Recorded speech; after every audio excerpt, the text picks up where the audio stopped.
వాలంటీర్లు సుమారు 2 లక్షలకి పైగా ఉన్నటువంటి వాలంటీర్లు రాష్ట్ర రాజకీయాల్ని మారుస్తారా అంటే ఖచ్చితంగా మార్చే అవకాశాలు అయితే ఉన్నాయండి. ఎందుకంటే ఇప్పటి వరకు వైఎస్ఆర్ నాయకులు ఎవరైతే ఉన్నారో వీళ్ళందరూ కూడా మా కార్యకర్తలే అని చెప్పుకుంటూ వచ్చారు. కాకపోతే చాలామంది ఎవరైతే కార్యకర్తల కింద పనిచేస్తారో, ఎవరైతే వైఎస్ఆర్సీపీ వాళ్ళ ద్వారా వచ్చారో వాళ్ళు మినిమం క్వాలిఫికేషన్తో ఒక 10th మాత్రమే వచ్చి వాళ్ళ పై చదువులకు వెళ్లకుండా ఉండిపోయి ఉన్నారో వాళ్ళు మాత్రమే రాజీనామాలు చేసి వెళ్ళడం జరిగింది. లేదు మా ఖర్చులకి ఎంతో కొంత పనికొస్తుంది ఉద్యోగం అని జాయిన్ అయిన వాళ్ళందరూ కూడా వాళ్ళు అయితే రాజీనామాలు అయితే చేయలేదు. వాళ్ళు ముందు రోజుల్లో ఇంకా కొంచెం మంచి జరిగే అవకాశం ఉంది అని ఆలోచించే వాళ్ళు ఆగిపోవడం జరిగింది.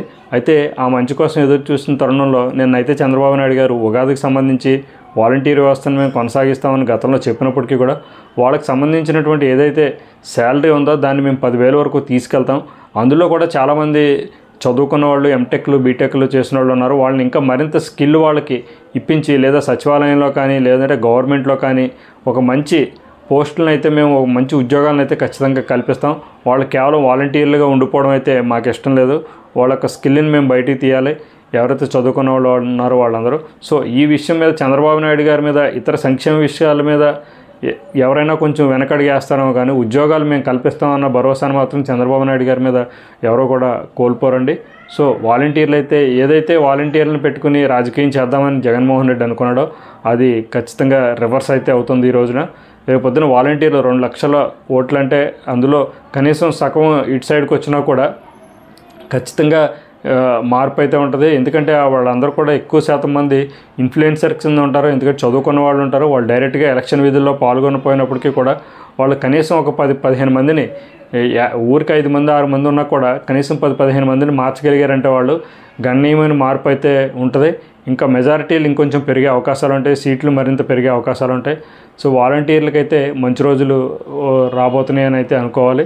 సో ఫ్యూచర్లో ఎలా ఉంటుందో చూద్దాం. వాలంటీర్లు ఎటువంటి నిర్ణయం తీసుకుంటారో వాళ్ళకి సంబంధించినటువంటి అసోసియేషన్ కూడా ఉంది.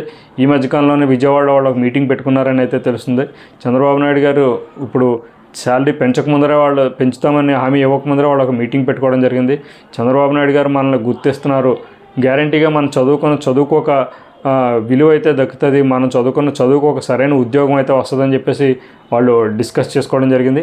ఈ డిస్కషన్లో భాగంగానే ఇక మీదట ఎవరు కూడా రాజీనామాలు చేయొద్దు, మీరు వెళ్ళి అనవసరంగా ఇరుక్కుని పడద్దు, జగన్మోహన్ రెడ్డి ట్రాప్లో పడద్దని అయితే వాళ్ళందరూ ఒక డెసిషన్స్కి తీసుకున్నట్టు సమాచారం అయితే వస్తుంది. సో చూద్దాం ఫ్యూచర్ ఎలా ఉంటుంది అనేది విషయాలు. వాలంటీర్లు ఏం చేస్తారు, ఎంతవరకు ప్రభావం చూపుతారు వాలంటీర్లు అనేది మనం ముందు రోజుల్లో అయితే చూడాల్సింది ఉంది. ఇదండి వీడియో. నా వీడియో మీకు నచ్చినట్లయితే తప్పకుండా లైక్ చేయండి. అలాగే నా ఛానల్ని సబ్స్క్రైబ్ చేసుకోండి.